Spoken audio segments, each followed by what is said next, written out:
Dites-nous d'où vous regardez la vidéo en commentaire. DMG, bonjour. Je cherche à intervenir là depuis hier pour le problème de cette fille qui est venue se plaindre, qui a dit qu'elle a le serpent dans le ventre, qu'elle voulait la solution et elle avait les intentions de se suicider. Je voudrais que tu lui envoies ce voice pour qu'elle comprenne que elle n'est pas la seule à avoir ce genre de problème. Elle ne doit pas se suicider. La seule chose à faire, c'est que elle doit insister dans la prière. Moi-même, j'ai eu ce genre de problème. J'ai traîné le serpent dans mon ventre pendant des années. Je dis bien des années. Ma part de serpent, on avait mis mon serpent quand j'étais toute petite. Je grandissais avec. C'était là pour un but. Quand j'étais petite, la seule chose que mes parents ont remarqué, c'est que j'avais toujours les problèmes de ventre. Mon ventre était fragile. Au point même mes camarades connaissaient que mon ventre était tellement fragile. Je ne mangeais pas n'importe quoi. De temps en temps, on me donne les remèdes des amibes, les remèdes des levures, les remèdes des vers. Croyant peut-être que c'était ça, alors que c'était autre chose. C'est quand je viens tomber enceinte de mon fils, de mon premier fils à 18 ans, que tout se déclenche. J'ai porté la grossesse 11 mois. C'est grâce à la prière que j'ai accouché. Même jusque-là, personne ne connaissait ce qui me dérangeait. Après l'accouchement, j'ai commencé à avoir les douleurs atroces dans le ventre. Les douleurs atroces. Mais entre-temps, avant ces douleurs, je rêvais toujours que je mangeais dans le rêve. Je rêvais toujours, tous les jours. Même si c'était juste une sieste, je mangeais dans le rêve. Je rêvais même que je mangeais avec les gens qui étaient à décéder et tout ça. Moi, je ne savais pas que c'était mauvais. Je me disais que c'était juste un rêve. Mais jusqu'à ce que je tombe gravement malade, le ventre, les douleurs, on arrive à l'hôpital, on fait l'examen de sel, on ne trouve pas grand-chose, l'échographie, toujours rien, mais la douleur était intense. Je ne vais pas me mettre à raconter tout ce que j'ai vécu DMG parce que ça peut être tellement long.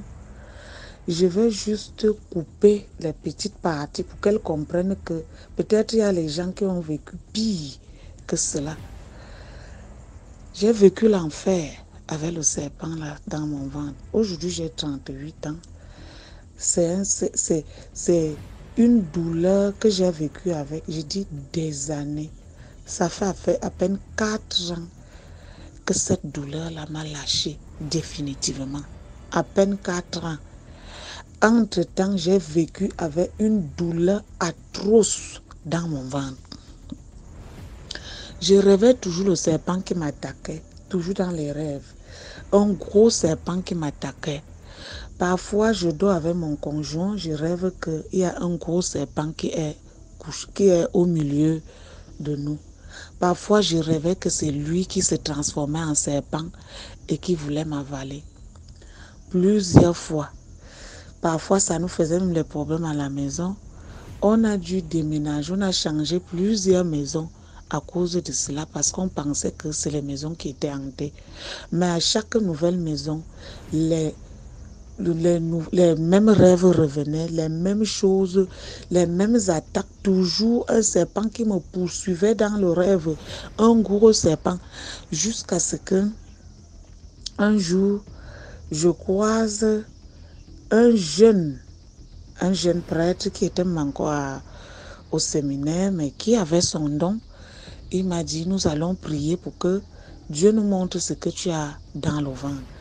On a fait 9 jours de prière. Au bout de ces 9 jours, que ce garçon me dit, On m'a montré que tu avais un serpent, un long serpent de 2 mètres dans ton ventre. Je n'ai pas cru. Je n'ai pas cru. Et que c'est ce serpent. Entre-temps, j'avais partout où j'habitais, c'était le problème de serpent. Je pars même pour trouver peut-être un petit travail parce que la douleur était déjà, je m'étais familiarisée avec la douleur. Parfois c'est le ventre, parfois c'est le dos, parfois c'est la tête, parfois. Donc mon corps était saccagé. Je n'avais pas la paix dans mon corps. Je n'avais jamais la paix. Comme elle dit là, je sentais quelque chose qui vivait dans mon ventre. Un truc qui vit dans ton ventre. Comme quand tu portes le bébé, tu sens que tu portes une vie en toi. C'est comme ça que je sentais le serpent là, dans mon ventre. Comment ça bougeait, comment ça se déplaçait dans mon ventre, je sentais ça. Ce n'est pas quelque chose que... Alors, quand ce jeune homme m'a parlé de ça, j'ai négligé. Je me suis dit non, ça ne peut pas être possible. Comment ça, le vent? Mais je me posais aussi les questions de savoir la douleur qui est dans mon ventre. Je ne pouvais jamais me coucher sur le ventre. Je ne pouvais parfois pas me coucher de côté. Je devais seulement me coucher peut-être sur le dos. Et personne ne pouvait jamais toucher mon ventre parce que la douleur était atroce. Même moi-même, je ne touchais pas mon ventre. Même quand je me lavais. Parce que dès que je touche, ça fait comme si on a mis les fourmis à l'intérieur du ventre. La douleur qui va me prendre là, peut-être je ne vais même plus pouvoir me lever du lit. Parce qu'il y avait les moments où la douleur me prenait. Je ne parvenais même plus à me tourner sur le lit ou bien à m'asseoir. Donc, cette douleur-là était comme ça. Je ne savais pas ce qui m'arrivait jusqu'à ce que j'ai trouvé un prêtre exorciste. Quand j'ai commencé les prières chez le prêtre exorciste, parfois, quand je pars pour prier, je remplissais le plastique noir des craches. Je crachais, même jusque-là, je ne connaissais pas. Mais je subissais toujours les attaques du serpent dans mes rêves. Mais quand j'ai commencé les prières vraies, ces attaques-là, ce n'était plus dans les rêves, c'était les attaques visibles que moi seul je voyais. Et c'était toujours dans ma chambre. Quand je suis dans ma chambre comme ça, je vois comment un gros serpent vient pour m'attaquer. Je saute parfois, j'avais toujours les égratignures. Quand je saute comme ça, je peux tomber pour fuir les attaques. Parfois, je cogne ma tête sur le mur. Je devenais folle d'MG. Même en route, ça m'arrivait. Même en route. Parce que le serpent là avait pour mission de me tuer. Et il y avait toujours une voix qui me disait, tu vas mourir à 25 ans, tu vas mourir à 25 ans, tu vas mourir. Cette voix-là m'a hanté. Cette voix m'a hanté, je ne savais pas d'où venait la voix. Tu vas mourir à 25 ans, tu vas mourir à 25 ans. Et les odeurs bizarres qui étaient toujours autour de moi. Mais quand j'ai connu ce prêtre exorciste, j'ai commencé les prières. Pour moi, le prêtre n'a jamais prié pour moi, pour que je sois délivrée. J'ai été délivrée parce que j'ai insisté dans les prières. Je voudrais dire à cette fille d'insister dans la prière. La première fois qu'on m'a dit que j'avais le serpent dans le ventre, je n'ai pas cru. La deuxième fois qu'on m'a dit, je n'ai pas cru. Mais la troisième fois, puisque j'étais déjà abattue, finie, j'avais un ventre, mon ventre était toujours ballonné comme pour une femme qui est enceinte de 8 mois. Le serpent avait déjà gonflé mon ventre, mes pieds gonflaient. C'était à la troisième fois qu'on me dit que c'est le serpent qui est dans ton ventre. C'est là que j'ai donc pris ça au sérieux. C'est là que j'ai pris au sérieux. J'ai commencé à faire le rosaire 2 fois par jour. Ça dit 4 chapelets le matin, 4 chapelets le soir. J'ai commencé à faire les jeûnes de 9 jours. 9 jours de jeûne. Les jeûnes et les neuvaines. Je faisais les neuvaines à Saint-Michel-Archange pendant 9 jours. Je passe toute une journée sans manger. À 18 h, je mange essentiellement les fruits. C'est les fruits que je prenais à 18 h, sans manger de nourriture. Pendant 9 jours. Au bout de 9 jours, bon, au début, ce n'était pas facile de faire autant de prières. C'est parce qu'on m'avait recommandé dans ma communauté de prière que si je ne faisais pas autant de prières, ce serpent était sur le point de me tuer parce que j'étais déjà presque à la phase finale. Le serpent avait tout bousillé dans mon corps. Rien ne marchait, tout était... Je dis, j'ai fait l'enfer sur terre que j'ai vécu. Moi-même, à un moment donné, j'ai décidé de boire le poison et de mourir. Mais à cause de la prière, à cause des gens de ma communauté de prière qui m'ont soutenu, qui m'ont dit, ne fais pas ça. Je faisais les messes tous les matins. Chaque matin, je mangeais le corps du Christ. On m'a dit, mange le corps du Christ. Prie. Je faisais les adorations. J'étais constamment en prière, c'est-à-dire matin, midi, soir. Et j'ai passé des années à ne boire que de l'eau bénite et à manger que le sel béni. Ce n'est que maintenant que je commence à boire de l'eau simple. Je buvais que de l'eau bénite et j'avais toujours mon l'huile d'olive bénie à la maison. C'est cet arsenal-là de l'eau bénie, du sel béni, de l'huile bénie, avec les prières intenses, je dis bien intenses. Les gens qui m'ont connu à cette époque-là savent que je vivais que dans la prière. Je priais matin, midi, soir. Matin, midi, soir. Matin, midi, soir. Pendant des ans. Quand j'ai donc commencé ces prières intenses, le serpent a vu que c'était déjà de trop. Les attaques se sont multipliées. Les attaques sont multipliées. Je dis que les attaques n'étaient plus dans le rêve. Les attaques étaient déjà que ça me coinçait toujours quand j'étais à la maison seule. Bang, je vois un gros serpent qui vient qui lance l'attaque. Parfois je fuis, parfois je saute pour fuir l'attaque du serpent. Je cogne ma tête peut-être sur le mur. Donc, ce n'était pas facile à vivre. Ce n'était pas facile à vivre DMG. Et ça, c'est pendant des années que j'ai vécu ça. Le serpent autour de moi créait des problèmes, les histoires, les vols, les ceci. Je vivais l'enfer. Je vivais l'enfer. Partout où j'habitais, dès que je passe comme ça, là, même quelque chose que je n'ai pas vu, on dit seulement que j'ai volé. Alors que je n'ai même pas vu ce que on dit que j'ai volé. C'était quoi? C'était cet esprit de serpent-là qui me rendait la vie invivable. Avec mes voisines, c'était toujours.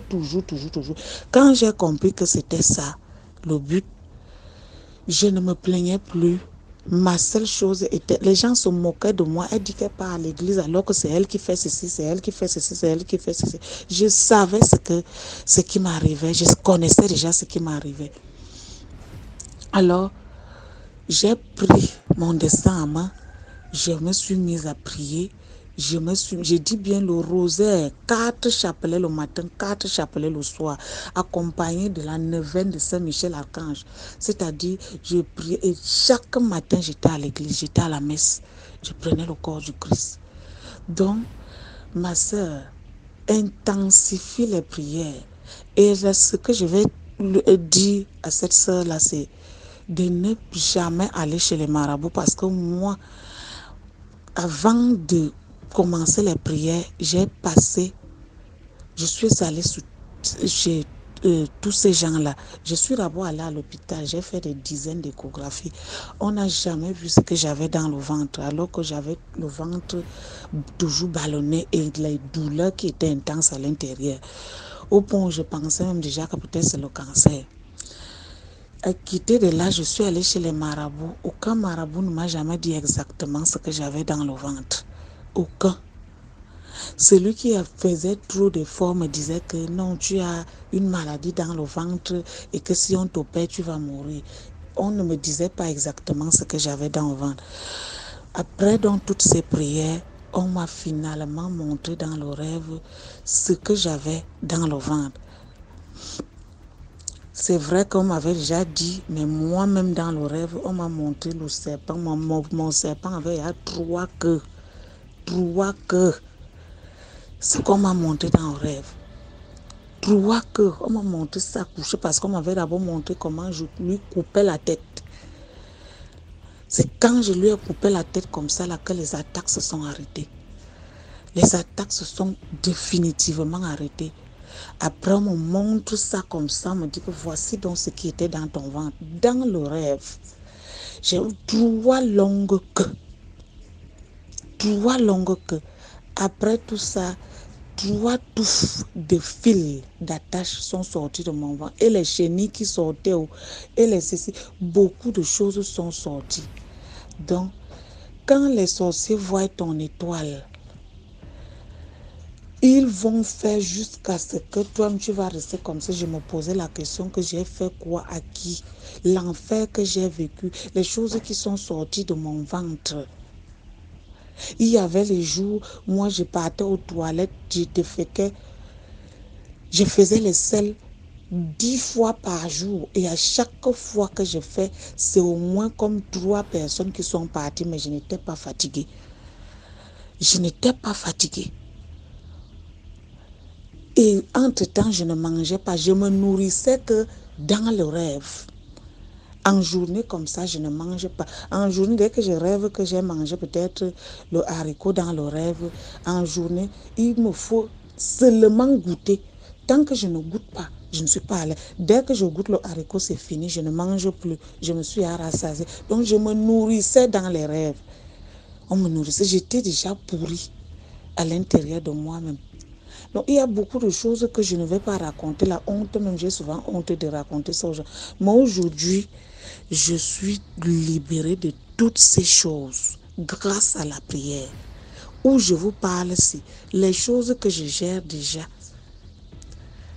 Les 4 ans que je me suis libérée, parce que libération définitive, même c'est 3 ans aujourd'hui que je me suis libérée. Dieu a commencé à ouvrir les portes, les portes. Ça dit, ma vie est une différence totale aujourd'hui de ma vie. Ma vie est tellement différente de ce que je vivais avant. Avant, ce n'était pas la vie. Je ne vivais pas. Je ne vivais pas avant. Alors, que ma soeur prenne ça dit qu'elle prenne son mal en patience, qu'elle prie, comme je dis là, elle prie intensément. Bon, elle parle de 2 ans qu'elle a le serpent dans le ventre. Moi, je trouve que c'est encore un serpent qu'on peut facilement enlever. Ma part avait déjà fait des dizaines d'années dans mon ventre. Des dizaines d'années dans mon ventre. Et c'est la coépouse de ma mère qui m'avait mis ça. On m'a montré tout le film là dans le rêve. Comment ça s'est passé quand j'étais toute petite. Qu'on a mis, parce qu'on a vu mon étoile. Alors, c'est parce qu'on voit ce que tu dois devenir, ma soeur, qu'on te met ça. Il ne faut pas te suicider, il faut bagarrer. Si tu bagarres, tu as la foi en Dieu, tu pries ton Dieu sincèrement, quelle que soit l'église que tu pars, si tu es sincère, Jésus-Christ va te délivrer. Le Seigneur est plus puissant que tous ces serpents. Moi, j'en ai. Je suis l'exemple vivant. Quand je parle, je ne parle pas comme on raconte. Je parle de ce que j'ai vécu. Les choses qui sont... Je dis qu'elle est chenille, elle est fil d'attache. Je dis 3 touffes de fil d'attache sont sorties de mon ventre. 3 touffes à cause de ma prière. Ma prière, elle est chenille qui sortait, elle est 1000 pattes qui sortaient de mon ventre. Donc, toutes ces choses, on a mis tout ça. Imaginez un ventre qui porte toutes ces choses-là. Imaginez un peu la douleur que je vivais avec. La douleur que j'avais dans mon ventre. Imaginez un peu. Mais le Seigneur m'a donné la force et le courage de supporter cette épreuve jusqu'à ce que j'ai vaincu. Aujourd'hui, les gens qui m'ont fait ça, la seule chose qui me reste maintenant, c'est de... Parce que c'est de recommencer, de retrouver la maternité parce que je n'ai fait qu'un seul enfant. Jusqu'à présent, mais on me dit tellement ces choses ont bousillé mon ventre. Maintenant, je continue les prières et le remède à l'hôpital. Peut-être Dieu va encore me donner même un. Donc, c'est tout ce que je voulais dire à ma sœur. Merci pour ces histoires, merci pour l'histoire. Et